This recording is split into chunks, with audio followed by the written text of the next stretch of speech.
but to ease the temporary gap of oil around the world, we have given them permission to accept the Russian oil. We may unsanction other Russian oil. What is your take on the U.S.'s actions? And can you perhaps say how much oil India might purchase? No, we are not going to provide any specific figures for obvious reasons. There are too many ill wishers.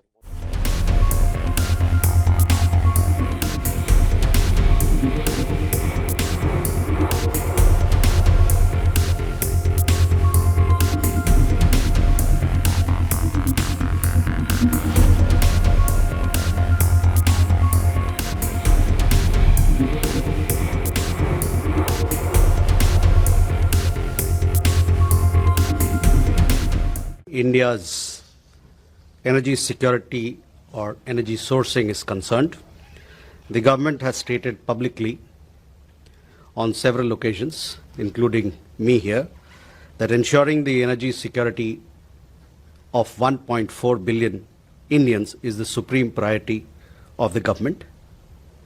Diversifying our energy sourcing in keeping with objective market conditions and evolving international dynamics is at the core of our strategy to ensure this.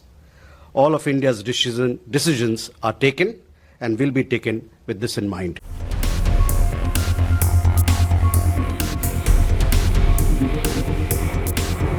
The Indians had been very good actors. We had asked them to stop buying sanctioned Russian oil this fall. They did. They were going to substitute it with U.S. oil, but to ease the temporary gap of oil around the world, we have given them permission to accept the Russian oil. We may unsanction other Russian oil. You know, the other thing Treasury can do here, Larry, is there are hundreds of millions of barrels of sanctioned crude on the water, and in essence, by unsanctioning them, Treasury can create supply.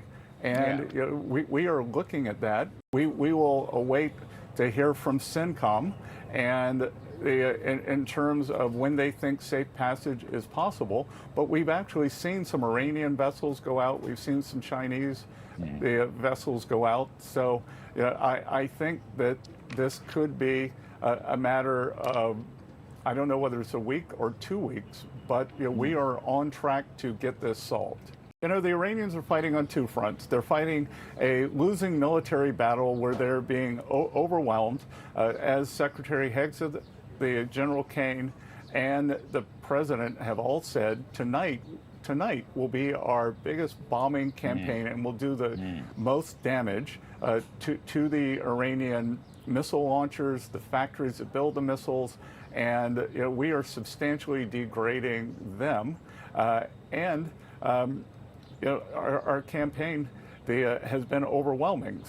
Yesterday, the U.S. lifted its 30-day ban on India purchasing Russian oil.